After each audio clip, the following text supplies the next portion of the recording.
So today we're going to be looking at doing our Oil Pastel Techniques worksheet. And the first one we're going to work on is Pointillism. So when you're filling in with your different colors of oil pastel, you can do little dots or teeny tiny dashes. It's really hard to do dots unless you put it down on the paper and twist, and your arm and wrist are going to get really tired of doing that after just a few. So you'll notice it makes a difference which direction those little tiny marks go, if they go vertical, horizontal, diagonal, or radial. You can overlap these with other colors, so you can work them back into the blanks or the spaces in between your original colors that were on there.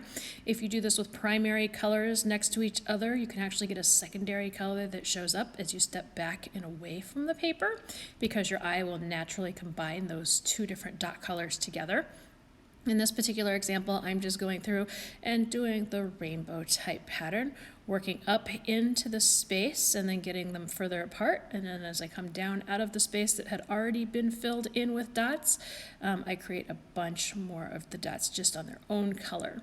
If they get a little bit dirty, you could just take a paper towel or a tissue and you just wipe and pull, kind of rub that color right off of there, just like that, and you'll end up with a clean oil pastel. If you keep the colors on there, they tend to mix and blend with each other on the paper. So if you want a clean single color, make sure you're wiping them off in between after overlapping them with another color someplace in there.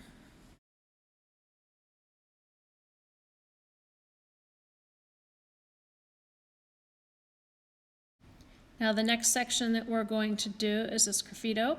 This is really fun. So what you need to do is you need to put a light layer underneath, so a lighter color to start with as your base color, and you want to push pretty firm and fill in all the space that's going to be there.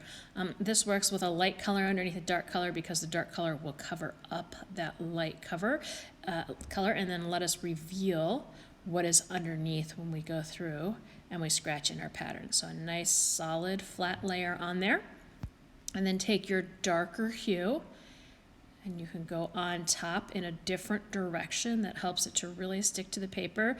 Now you'll notice my paper keeps trying to crumple and move a little bit because I'm pushing so hard. It helps if you keep your fingers on each side of the paper that you're pulling and pushing against. See, I turned a different direction and it crumpled my paper a little bit again. If you get those little bits of oil pastel on there, just tap it. Then you could take any dull-ish object or sharp object, like a dull pencil or the back of a paintbrush. You could take the tip of a ruler, and you can go through and you can scratch off that top layer. We use blue, and it will reveal the yellow layer underneath. So this is a technique that you can use with oil pastels if you want to do something that's a little different, or you want to go back in and add a lot of texture to something. You can see you can do all of those different types of lines that we've talked about in the past when you're working in that. Okay, our next selection over here, we're going to do a blend, and that's going to be putting two colors together, and they're going to overlap. So pushing really hard when I start, again holding my paper down pretty firm, and then getting lighter and more gentle in the area that I'm going to blend, because I want to leave a little bit of paper showing so that that other color I choose to blend into it has spaces to go into. So I start really hard with the blue, and then I get lighter as I get back to that middle, and then I go back and I pick up my lighter color again and color over top of it to really help blend those together and smooth them out, working both directions, so that now I have a yellow and a blue, and of course together in the middle where they meet is going to make a green color, right? You can do this with lots of colors. Just be careful you don't do it with complementary colors. You'll end up with mud in between. So for our next section, we're going to do feathering, and I like working with feathering because you can get these nice, long, gentle strokes of color down on the paper that can create a lot of movement and texture in your artwork.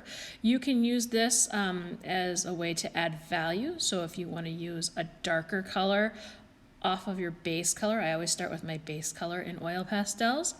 To add in a shaded side, you can do that, and then you can also go back in with a lighter color on the other side to create the light or highlight of what you're working with. I'm going to go ahead and add some purple in here as well. And then remember, my oil pastel got pretty dirty up there when I was blending, so I have to wash it off again. And then I work backwards. You notice I'm pulling from the white area down into the colored area. That's to try and keep from getting too much caught up on my oil pastel and spreading the color where I don't want it.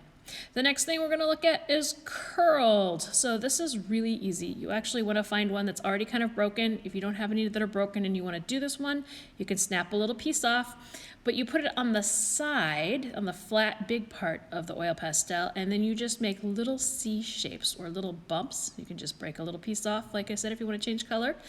And you want to work these. You can either layer them and help change the colors, or you can work in between the colors with each other, depending on what look you're going for, to really create some texture in there. Next thing, overlaying. So overlaying isn't very much different from what we were working on with the blending. You're going to put it on the side flat and color in the whole space with the base color that you want to work with. And then you're going to go back on top and gently add in your second or third colors. You don't want to push hard and fill in all of the space with this one. You want it to have that rough, bumpy texture to it. So the next one we're going to look at down here is cross-hatching. We've practiced this with pen and ink before. You can do the same thing with oil pastels. Just find that sharper corner or edge of your oil pastels. Do your parallel lines one direction and then go perpendicular the other direction. You can use the same colors. You can change out colors. You can even do, like this one, I do 2 oranges perpendicular to each other. And then I want to go back in and add more depth to it. So I change direction and I go diagonally both ways, but with red on top. So you can really create a lot of layers and textures doing this. All right, our next one over, we're going to kind of do something similar to what we did up there, except we're going to push a lot harder on this one because we want it to fill in those spaces a lot more. We don't want it to be quite as rough. We really want to fill in more of the space than we did in that other one. So I'm pushing a lot harder when I'm going through on this. You can even go back and then blend it with your fingers if you want to. The last one we're going to do is optional for you. At home, here in the classroom, we'll have this material, but at home it's optional. And that is you can use oil to actually paint and blend with oil pastels. So for example, taking my 2 different colors here, overlapping lightly in the middle. I've just poured a little linseed oil over here on the side. You can also do this with baby oil. I'm going to blend it a little bit with my finger, so if you wonder what it's like when you blend with your finger, this is kind of the hazy effect that you get. But if you want to smooth it out and blend it even more, you take a paintbrush, a little bit of oil. Again, I've seen it done with baby oil. This happens to be linseed oil. I have not honestly tried a cooking oil, so if that's all you have at home, try it out. Let me know how it goes, and we'll see. You can use a Q-tip, a cotton ball, or I have a paintbrush in this case, so that's what I'm using. And you just go back and forth, and you can see it starts picking up the oil pastel and thinning it out so that it's really more like a paint. To wash your brush off, you'll have to dip it back in the oil and then wipe it on some paper towel. Great job, guys.